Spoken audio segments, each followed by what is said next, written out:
Hi అండి. Hello. మేము రీసెంట్‌గా విజిట్ చేసిన ఒక ప్లేస్ గురించి ఇప్పుడు మీకు చెప్పబోతున్నానండి. యాక్చువల్లీ మా జర్నీ వచ్చేసి కాశీ, ప్రయాగరాజ్ అండ్ అయోధ్య అండి. ఆ మధ్యలోనే ఈ ప్లేస్ ఉంది. ఇది ఎక్కువ మందికి తెలియకపోవచ్చు. బట్ చాలా చాలా చాలా మంచి ప్లేస్ అండి. మీరు కాశీ, ప్రయాగరాజ్, అయోధ్య టూర్ అనుకున్నప్పుడు ఈ ప్లేస్ కూడా ఆ టూర్‌లో యాడ్ చేసుకోండి. ఈ టూర్ యొక్క విషయాలు మీకు చెప్తాను నేనిప్పుడు. ఇప్పుడు మనం విజిట్ చేసుకునే ప్లేసు దాదాపు 500 సంవత్సరాల క్రితం నాటిదండి. ఇప్పుడు చూస్తున్నారు కదా, ఇది ఎంట్రన్స్, ఈగిల్ ఎంట్రన్స్. ఈ ఎంట్రన్స్ లోపలికి మనం స్ట్రేట్ ఈ స్టెప్స్ నుంచి వెళ్తే కనుక మనకి విష్ణు ఆలయం దర్శనం ఇస్తుందండి. అది సుమారు 500 సంవత్సరాల క్రితం నిర్మాణం అయి ఉందండి. ఇప్పుడు మా మమ్మీ వెళ్తుంది చూడండి, ఇక్కడ ఎంట్రన్స్, ఇది శివాలయం కండి.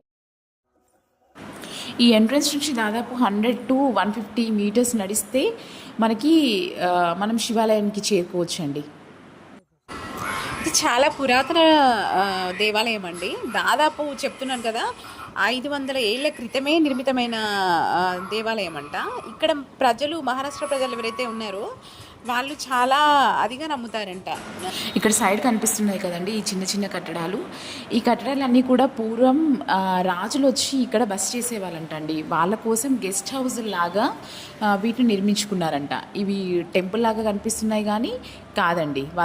వాళ్ళు స్టే చేయడానికి వాళ్ళు ఒక గెస్ట్ హౌస్ లాగా కన్స్ట్రక్ట్ చేసుకున్నారంట పూర్వకాలంలో.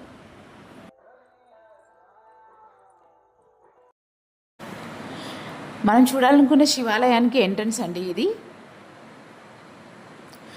చూడండి, ఎంట్రన్స్లో ఇది సెట్టింగ్ అండి, వాళ్ళు చేసిన సెట్టింగ్. మనకి ముందు వచ్చేసి శివలింగం, శివుడు కూర్చున్నట్టుగా కనిపిస్తాడు. అండ్ దీని వెనకాల వచ్చేసి శివుడు అర్ధనారీశ్వరుడి రూపంలో మనకి దర్శనమిస్తాడండి. చాలా అంటే చాలా చాలా చాలా బాగుంది. ఈవిడ మా మమ్మీ అండి. తను చూడండి పూజ చేస్తుంది. ఇక్కడ మేము పూజ అది అయిన తర్వాత మళ్ళీ మీకు వెనకాల వ్యూ చూపిస్తానండి. వెనకాల కూడా శివుడే అర్ధనారీశ్వరుడి రూపంలో ఉంటాడండి. అది వీళ్ళు చేసిన సెట్టింగ్. ఇక్కడ మనకి ఎంట్రన్స్లో వీళ్ళు చేసిన సెట్టింగ్. బట్ పురాతన టెంపుల్ ఏదైతే ఉందో ఇక్కడ నుంచి మనం ఒక 100 మీటర్స్ ఇంకా నడవాల్సి ఉంటుంది. ఇక్కడ ఉన్న ప్లేస్ ఒకసారి విజిట్ చేయండి. శివుడు, శివలింగం, ఆ శివలింగంతో పాటు అర్ధనారీశ్వరుడి రూపం చూస్తున్నారు కదా. ఈ అర్ధనారీశ్వరుడి రూపంలో కూడా శివుడు మనకి ఇక్కడ దర్శనమిస్తాడు.